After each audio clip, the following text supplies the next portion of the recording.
Selamat siang semua. Selamat siang, Bu. Bagaimana kabarnya? Baik. Bentar ya.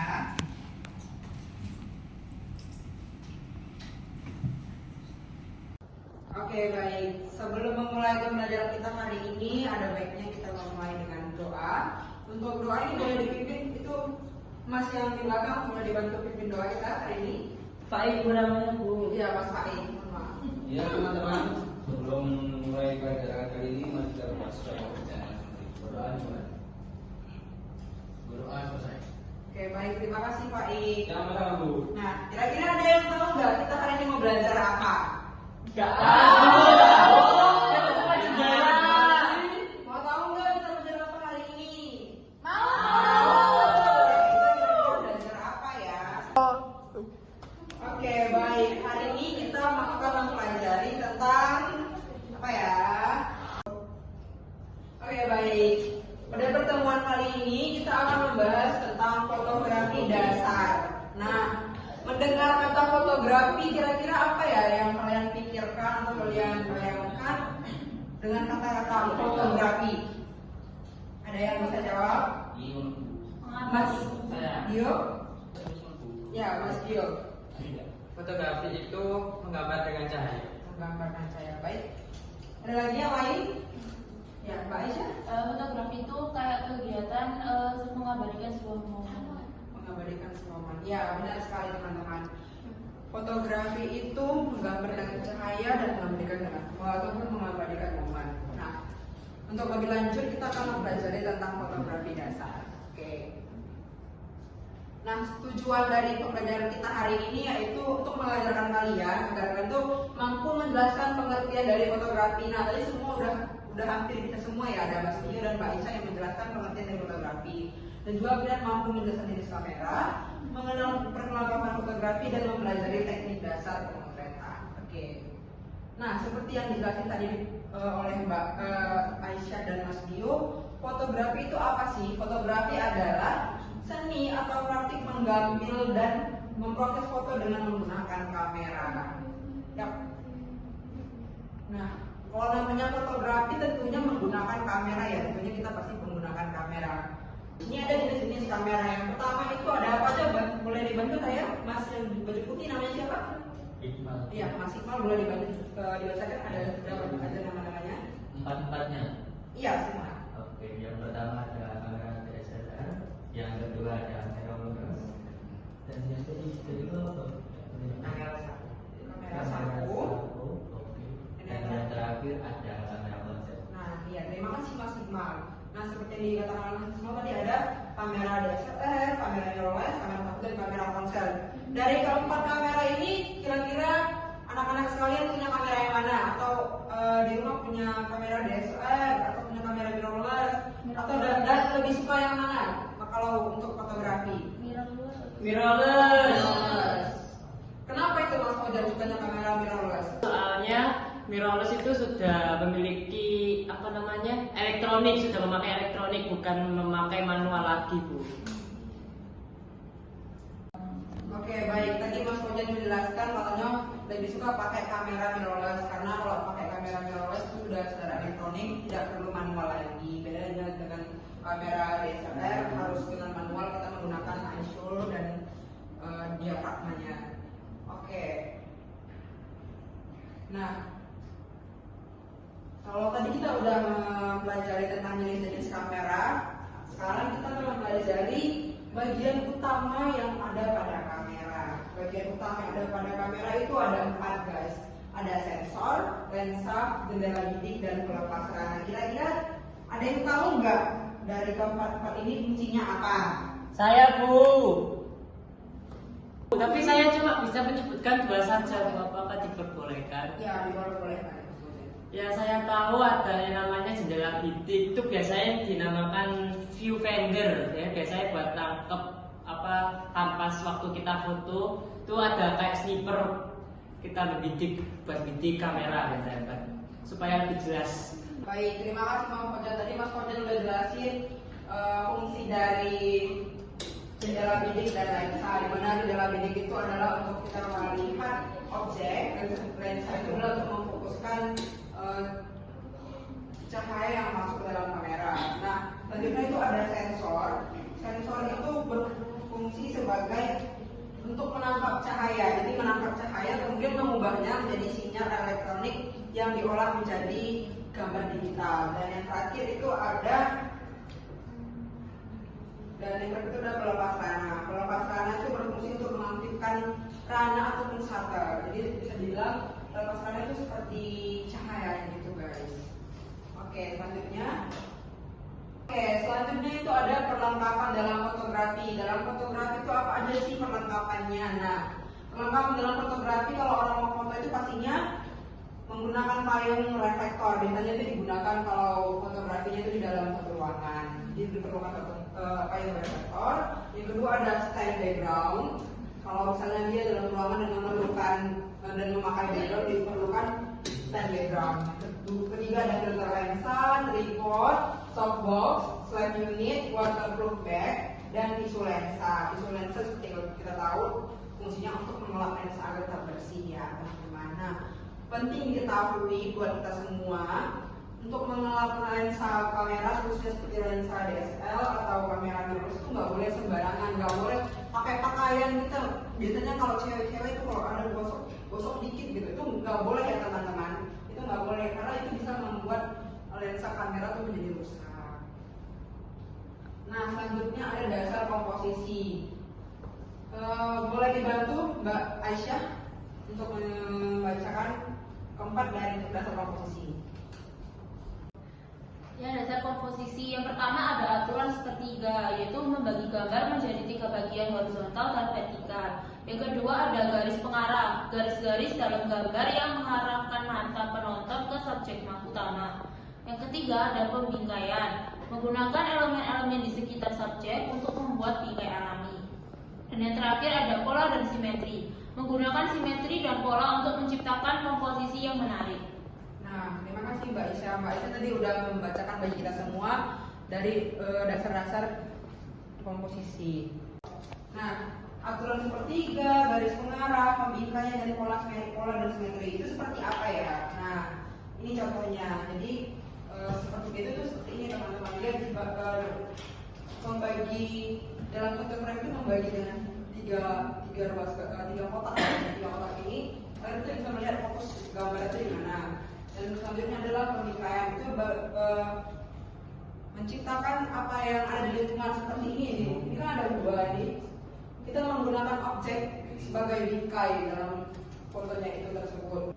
Dan ini ada garis pengarah. Garis pengarah itu seperti kita juga menggunakan objek yang ada untuk menunjukkan garis pengarah dari gambarnya. Dan yang ketiga terakhir adalah pola dan simetri. Itu objek yang simetri dan pola itu sama, jadi itu menghasilkan gambar yang indah gitu teman-teman. Oke, selanjutnya, nah pencahayaan.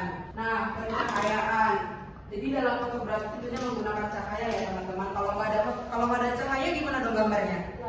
Gelap. Nah, pencahayaan dalam fotografi itu ada dua, yaitu cahaya alami dan cahaya buatan. Cahaya alami seperti kita ketahui dari matahari, dan cahaya buatan ya lampu. Oke, cahaya alami adalah sumber cahaya yang paling umum dan sering digunakan dalam fotografi. Cahaya alami yang baik itu cahaya jam berapa ya Ibu? Atau apakah kalau cahayanya pagi bagus nggak? Atau cahaya siang bagus sebagai cahaya malam bagus nggak? Sebenarnya cahaya alami yang bagus untuk melakukan fotografi itu adalah di pagi hari ya teman-teman. Jadi kalau teman-teman mau melakukan fotografi, melakukan pemotretan itu sebaiknya di pagi hari. Nah, selanjutnya ada cahaya buatan dari lampu, digunakan dalam kondisi pencahayaan yang kurang atau untuk efek khusus. Jadi mungkin kalau melakukan fotografi di luar ketika malam mungkin kita kan otomatis gelap kok itu. Jadi diperlukan pencahayaan yang tambahan, bisa menggunakan cahaya lampu atau di dalam ruangan yang minim lampu ya teman-teman. Oke, selanjutnya, nah ini ada yang tahu nggak ini gambar apa? Segitiga exposure. Segitiga exposure itu apa aja sih? Ada yang tahu nggak segitiga exposure itu apa aja? Belum tahu.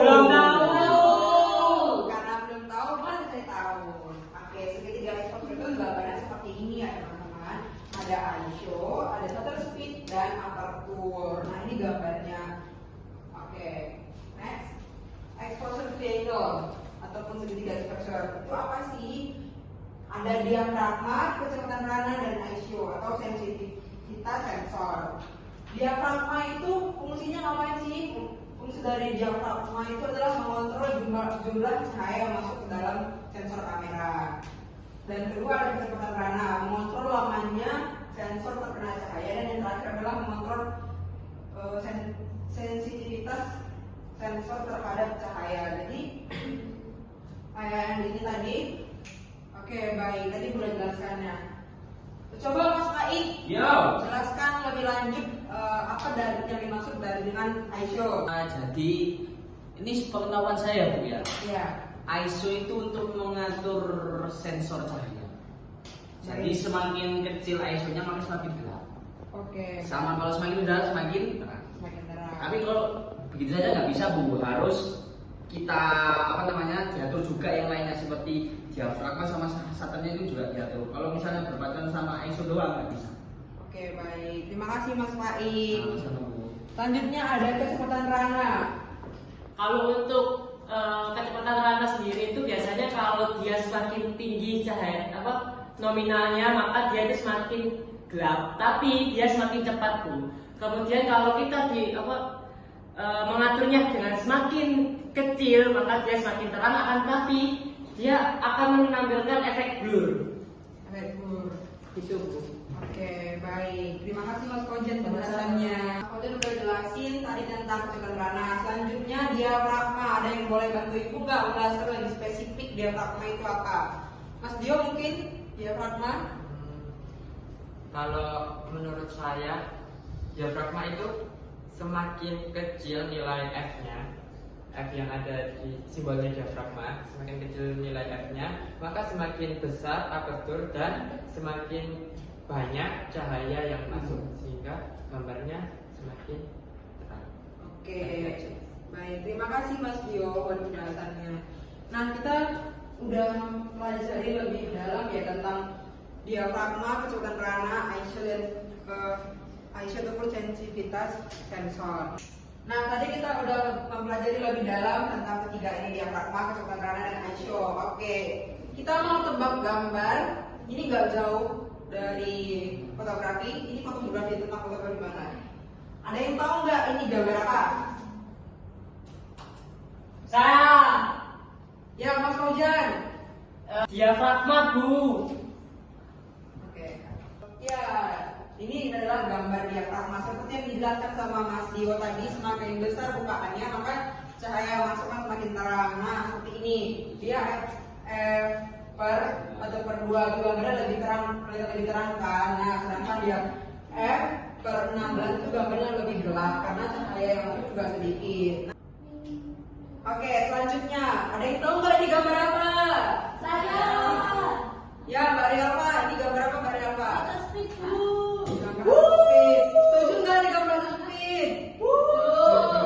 Ya, benar, ini gambar shutter speed ya teman-teman. Selanjutnya ya, ada yang tahu nggak ini kira-kira gambar apa ya? Selanjutnya NIN. Nah, ini gambar apa? Apa ya? Ada yang tahu nggak ini gambar apa? ISO.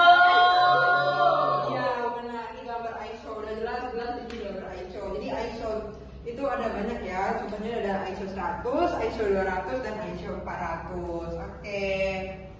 Next itu kita ada tugas. Nah, teman-teman boleh di-scan tugasnya. Ini tugas individu ya. Baik Bu.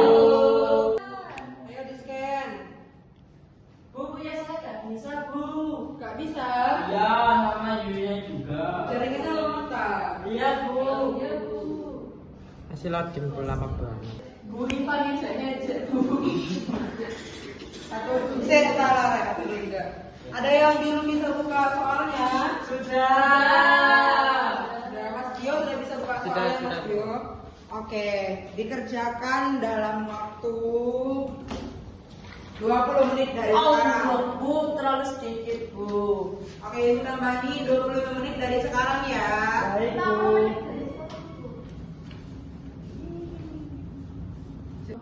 Terima kasih Didi. Kamu mau ngapain? Keluar. Kamu keluar? sebutkan 4 jenis kamera itu dan kamu tuliskan mereknya apa yang kamu ketahui gitu. Baik, Bu. Bebas memilih merek apa juga apa yang penting kamu tahu. Misalkan ada DSLR kamu harus merek apa gitu. Ya, makasih, Bu. Oke, sama-sama. Nah, pintar. Semua udah mengerjakan tugasnya dan semuanya itu nilainya bagus-bagus. Jadi semua sudah paham ya tentang fotografi yang hari ini? Paham. Nah, sebelum kita mengakhiri pertemuan pada hari ini, Ibu mau ngasih tugas kelompok dan ini tugasnya berupa proyek yang kalian kerjakan di rumah dan akan kita bahas di pertemuan selanjutnya.